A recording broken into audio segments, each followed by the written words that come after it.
So yeah, welcome to the ESP Sales Leadership Podcast. I'm delighted to be joined today by the Canadian Startup CEO of the Year from 2022, serial entrepreneur, currently driving growth at ORNA, a cyber startup vendor. I'm delighted to introduce Logan Wolfe. Thank you so much for joining me. It's a pleasure to be here. Thank you, Ed. No problem at all. Is there anything I missed? Anything that you'd like to cover yourself in terms of the little intro? That about covers it. I've had a few startup exits in 2013 and 15 with technology companies that I founded. I've written a few books on entrepreneurship and design. I recommend checking the one called Iconic by Design. It's on Kindle. And I've been in cybersecurity for 10, 15 years, and now I'm at ORNA. Fantastic. I'm making a note that I'll definitely give that a read. I'm always looking for new material. But I wanted to dive straight into to find out a bit about you. So I've noticed about your background. Obviously, incredible successful CEO now.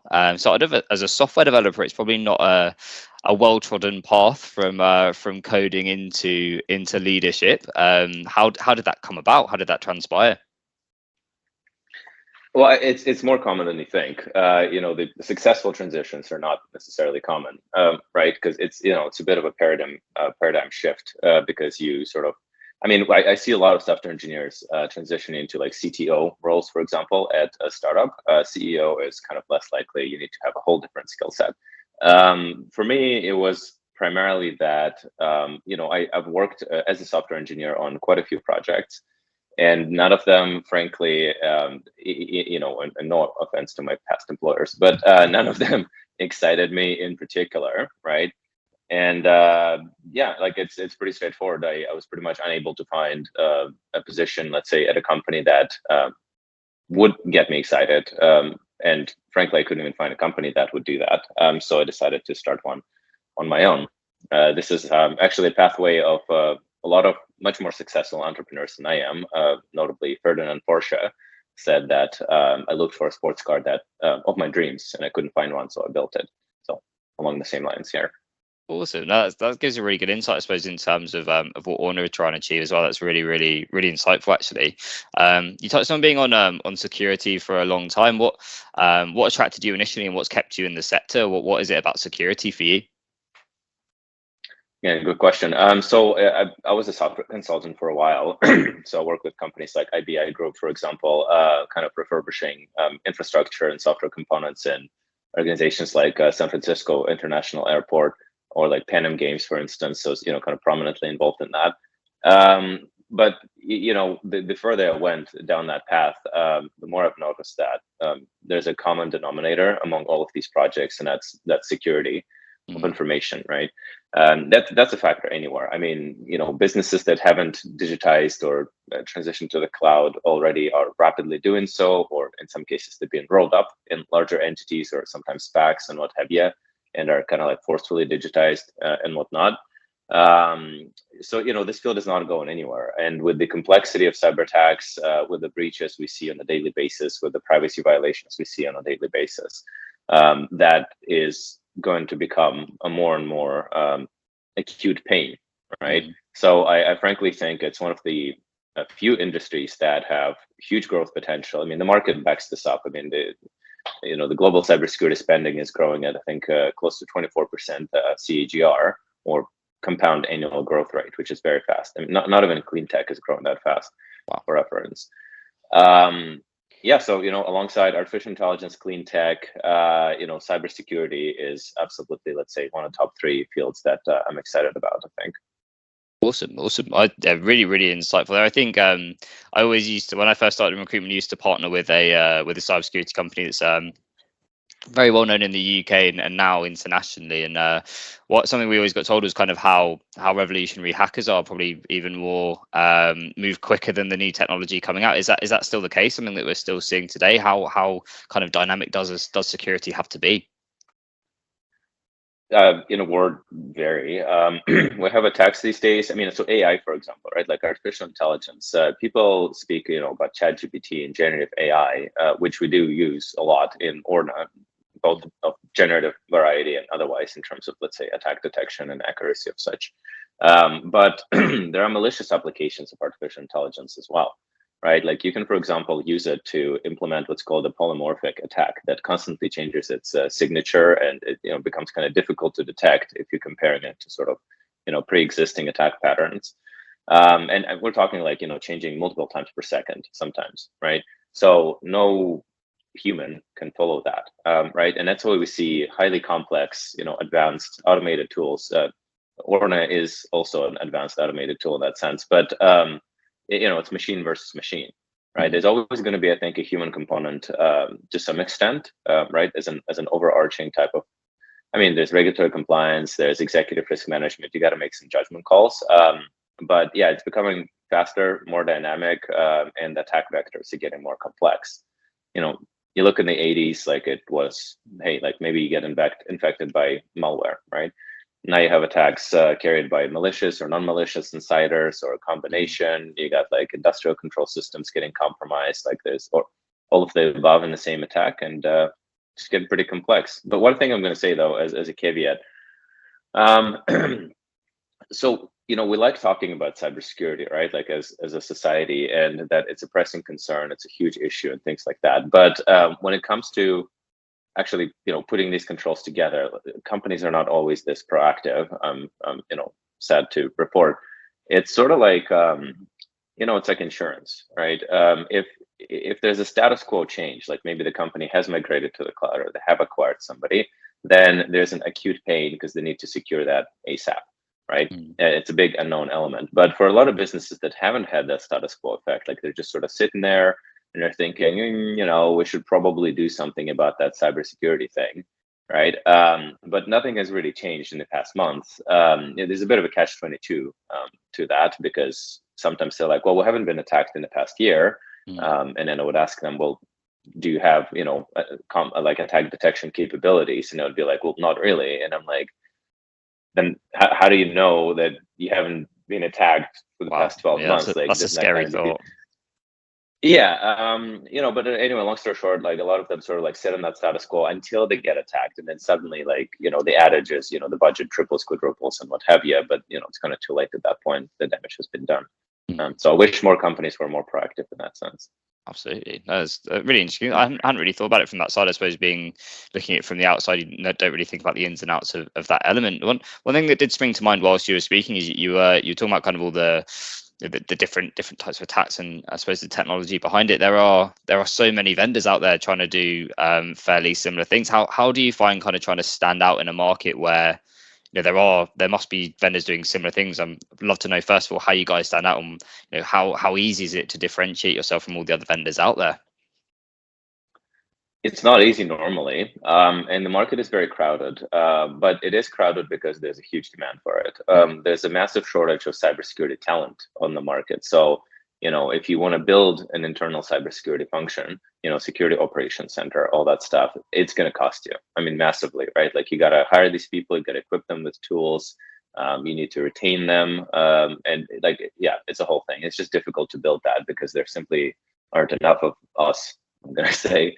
The way we differentiate though is we think we kind of took a different approach to cyber attacks at Orna, right? So a lot of vendors, they focus on just the technical component, I mean, just quote unquote, right? The technical component of cyber attack, which is already highly complex, but it's the tip of the iceberg. It's the 5%, it's the top percent, 10% of the attack, right? In any given major breach, you need to, let's say, fairly simple scenario. Let's say it's just a malware, right?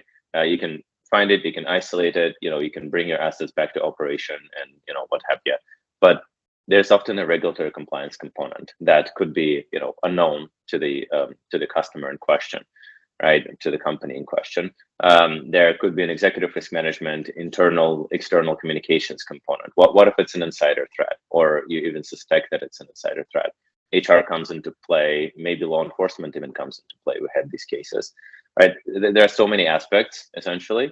And the way we differentiate is that we automate cyber attack detection and response, and then even prevention across all business functions.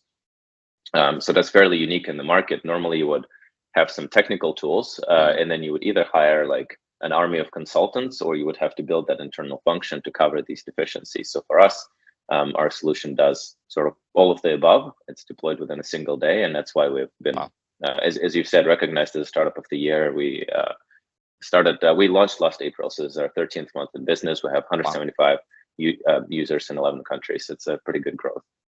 That's really impressive. Oh, amazing. We clearly got a strong product there. I'm really, really excited to see where it goes. It kind of brings me quite nicely onto the next thing I wanted to ask you about. I think something that we again, me and the outside kind of recruiting into the sector, we hear a lot that, you know, it's harder to come by with funding. You know, there are obviously still massive rounds being raised, but that process seems a bit harder. What does that actually mean for you on the ground? What does that actually look like? Yeah, so the funding situation is not great. Not for us, but for the industry in general. Like North American startups, funding wise, both round size and deal volume wise, had the worst year in the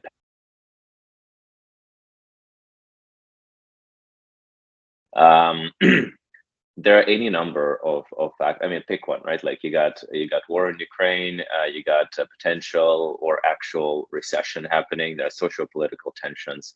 The society is polarized. You know, you got interest rate hikes. Like it, yeah. So pick one, right? And as an investor, that makes you think, well, I should probably hold on to my money or maybe put them in some, you know, non-market correlated assets, right? Like I'm an investor myself, right? So we're talking gold, we're talking art in some cases, you know, some really niche assets. Like some people buy vintage cars, which, you know, certain types of Ferraris appreciated over 30% year to year for the past couple of years. So like if you know your stuff, hey, that's better than stock market these days. Yeah, so funding, you know, we planned for that as a startup. A lot of startups haven't. There's this still sort of a mentality of growing at all costs, especially in the Valley. Right, we have anticipated that situation. We have a sort of a better founding team, and we from the bat planned to grow in a very capital efficient way, reach profitability, and put ourselves in a strong negotiating position to raise our next round, which is going to be Series A next year. And I'm pleased to report we're well on our way there.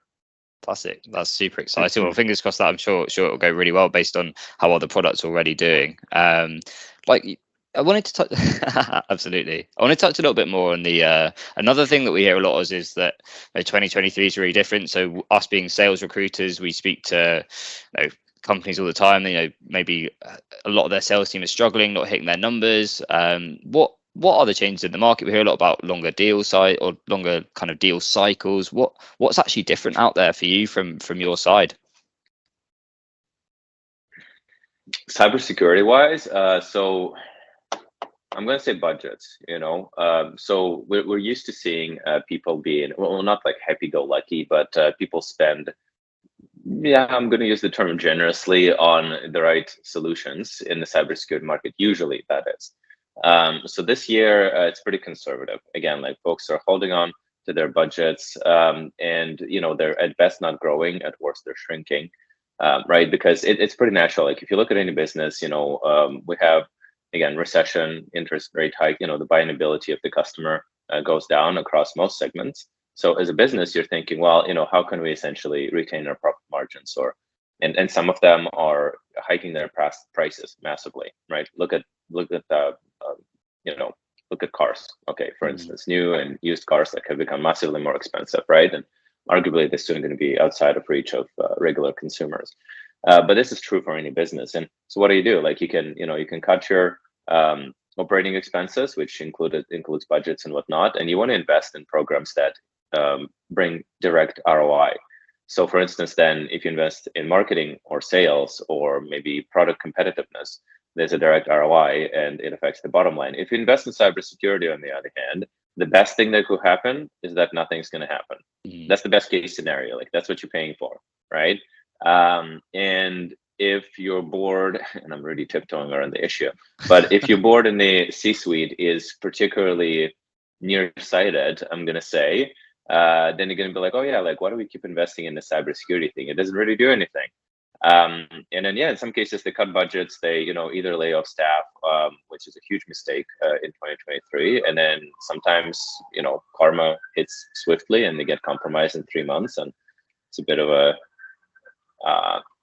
chicken and egg problem. Absolutely. That makes a lot of sense, and really, really good to hear your insights on that. So in terms of going back to your business then, so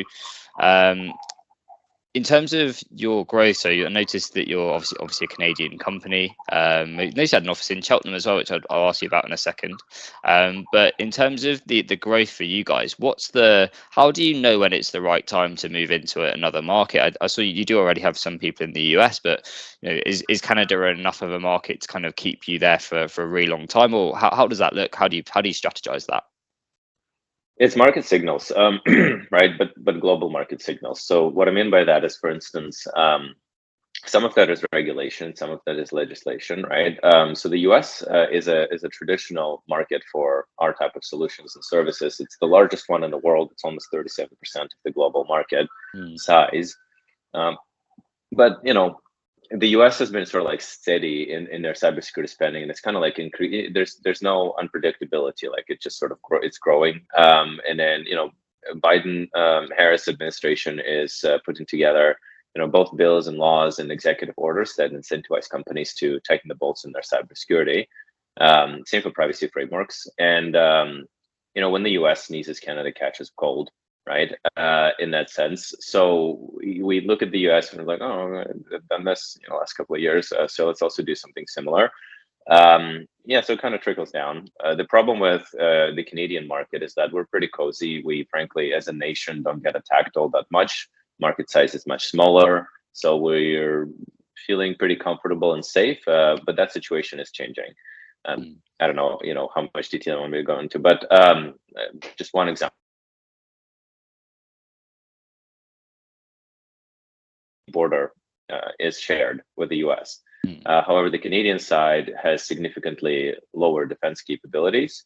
So what we see threat actors do is to pretty much either sort of cut their teeth and practice on Canadian infrastructure and then do the same in the US. Wow. Or they straight up compromise Canadian infrastructure, and then they can what we call laterally move to the US infrastructure from there. Yeah, so unfortunately, we're like a sort of a side casualty in that. In Europe, for instance, again, there are geopolitical tensions. They have severe critical infrastructure concerns, and it's the usual suspects, Russia, Iran, China. It's just the attacks have accelerated in the past 2 years. You can probably imagine why. And because of that, we actually see our European accounts grow quite quickly. We're talking airports, power stations, nuclear stations, and, usually critical infrastructure type businesses. Absolutely. Yeah, so just a really interesting how those global kind of factors affect your business. Again, kind of something that I suppose we kind of get the ripple effect of being recruiters, kind of seeing that growth in the market. So yeah, again, interesting, really hearing it directly from you. With the growth side of things, then from your side, obviously right at the top strategically, what's the biggest if there is a hardest thing, like what the biggest challenges, what are the biggest things that you have to really consider before kind of making steps to grow, especially in a time where funding's, as you mentioned, a little bit tighter, and you mentioned you already strategized for that slightly tighter funding. What's the biggest thing you need to consider? It's a David versus Goliath type of play in cybersecurity, in the sense that you have a lot of these market dominant forces, such as IBM, Darktrace, CrowdStrike, Arctic Wolf, right?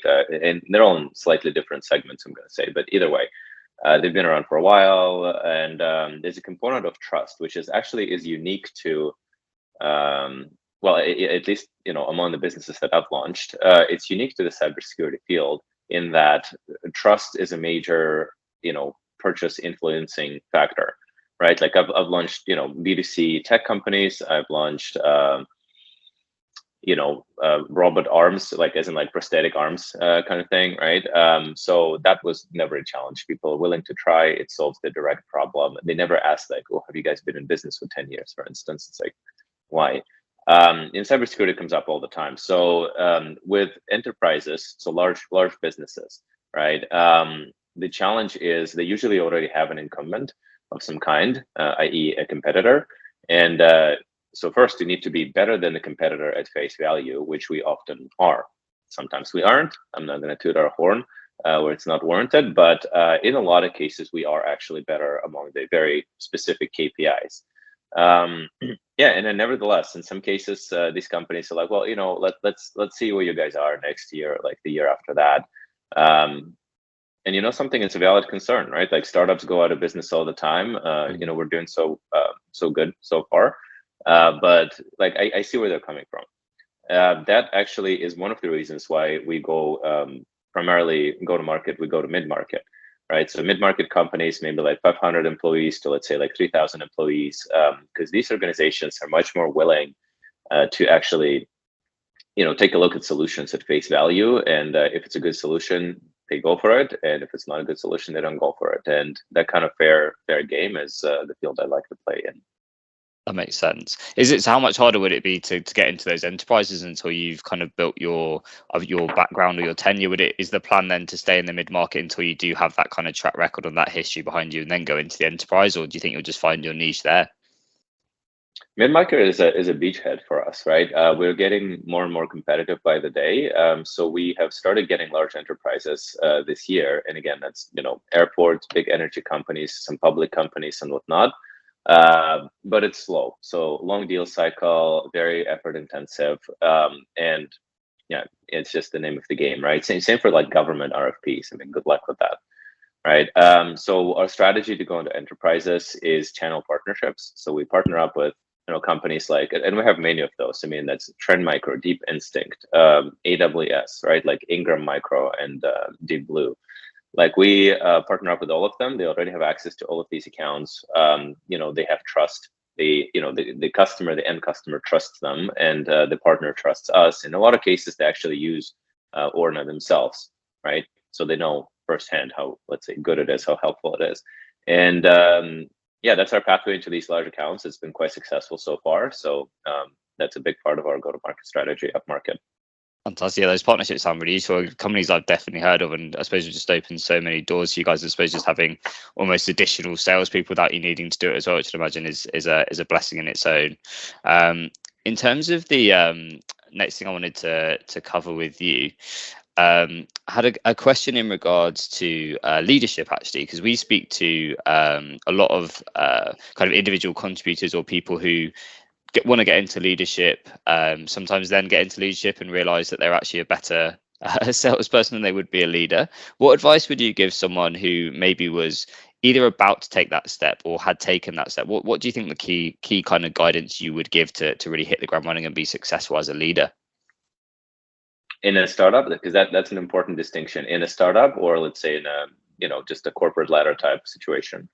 Go startup. I'd love to hear your insights on that. Yeah, with a startup, what I see, and I've been there, right? Like my first company was 2011, 2012. So I think a fallacy that a lot of first-time founders have is that, build it and they will come. I mean, it sounds cliche, but it's true. Like I've met so many incredibly talented folks that have amazing ideas, build amazing products, and they give little to no thought of building a business out of it. Mm. You know what I mean? So they have built this great product, and they're like, okay, we'll have a website, we'll have a product. Hey, people are gonna sign up, they're gonna come, and they're gonna tell each other. I'm like, no, that's just 1980s. You open a coffee shop, chances are yours is gonna be the only one in a 3-block radius. Yeah, people will come. They don't really have a lot of options. These days, there's so much noise. So I see that repeated on the web many times. Oh, it's so easy to start a business these days. Start a business, yes. Start a successful business, much more difficult than before. Yeah, you can start a business within a single day, but good luck actually standing out and bringing people in, right? Yeah, so anyway, tip number 1 is absolutely focus on profitability, unit economics, like laser focus. Like I've seen many more companies succeed with solid business fundamentals and go-to-market plan and a pretty crappy product than vice versa, right? I'm not saying you should have a crappy product. I mean, ideally have a great product and a great go-to-market strategy, right? Like those are the startups that become unicorns, really. But yeah, so laser focus on profitability. How are we making money? How are we going to market? Who is our ideal customer profile? Why would they buy this and not that? Just really brush up on the business fundamentals. That's one. Second, always fundraise, right? It's not, again, it takes a while, especially again, 2023, it takes months to close any funding round. So as a CEO of a startup, especially, you're going to be in 100% constant fundraising mode until it's like Series B or C, right? And it's just the name of the game, and then the third one is really delight your customers. Like initial traction is, I mean, again, we see like, oh yeah, to make like $10 million or something, we need like 100,000 users. I'm like, that's fine, but focus on getting the first 100 users, right? Because that's traction, because that gets you funded. If they're the same type of user, they're reliable, you can kind of copy paste that approach and make it that 100 into 1,000, 1,000 into 10,000, and so on. That's how you grow. So yeah, don't try to do everything in the same time. Focus on getting your 100 or however many initial users. For some businesses, it could be 2, and for some businesses, it's hundreds. And get their testimonials, get their feedback, make them really happy, and then think, why are these guys happy? And where do we find people that look, talk and appreciate things the same that these people appreciate? And and then you just kind of copy paste that across different markets. It's easier said than done, but in a nutshell, yes. Again, really, really, really insightful. And like, how long does how you mentioned until Series B, so as to kind of get the fundraising, is that how much of your time would you spend actually thinking or trying to get the funds? Does it dominate a lot of your time? Fundraising takes at least 8 to 10 hours of any given week that I work, right? So it's a pretty significant chunk of effort. Yeah, when the actual rounds comes into play, it's a common threshold to think of it in terms of like how, what's the revenue threshold. Basically, people think, oh, we got like our first $1 million, that's Series A. We got like 10 million, that's Series B. Nah, that's not necessarily the case. I mean, there's some correlation, but really it's creating systems. So like seed funding is when you have a really solid idea, investors believe that you might be the team to do it, there's some value to it, so they give you money to kind of test that out. Then you're ready for Series A when you have developed a repeatable go-to-market model, and they just need to essentially throw money at it for you to like copy paste it across regions. Like Uber started in San Francisco, it worked quite well, and then it went to investors for Series A. They said, we're going to do this exact same thing in Chicago, in New York. We're not going to invent anything new. And that's how they got funded, right?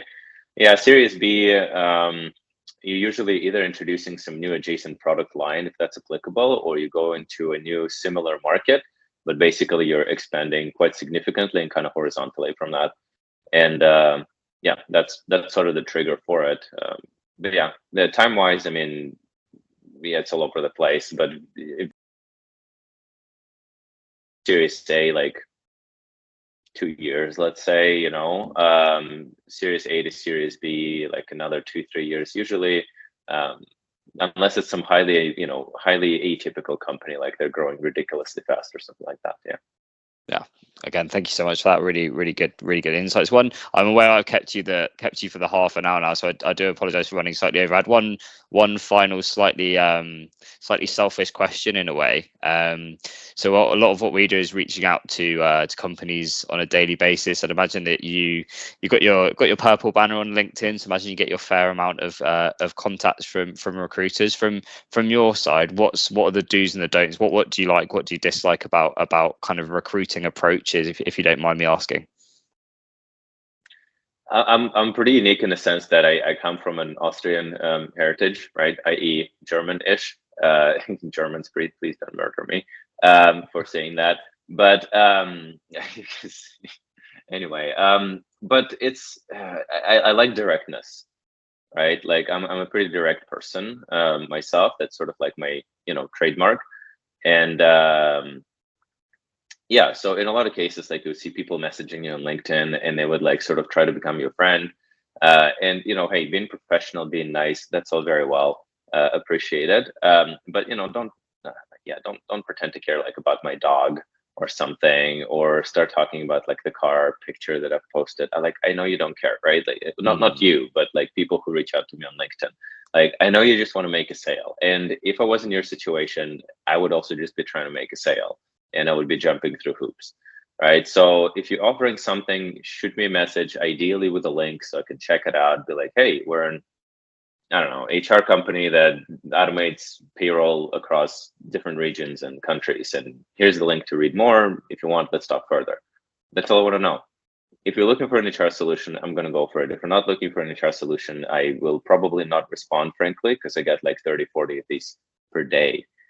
And yeah, directness stands out, because otherwise I'm not going to talk to every single one of these people and go like, hey, yeah, oh, yeah, here's talk about dogs and cars. Yeah, the weather is nice, all the wildfires, and all that stuff. I literally don't have enough hours in the day, unfortunately. That makes sense. And yeah, you can only tell so many people how well your dog's doing. I can imagine in a given day, so that does make it does make a lot of sense. But it's been an absolute pleasure, Logan. Thank you so much for coming on. And yeah, look forward to speaking again soon. I'll get them to cut the podcast there. But honestly, thank you so much for coming on. It's been an absolute pleasure. I hope I haven't kept you past a meeting that you're meant to be in.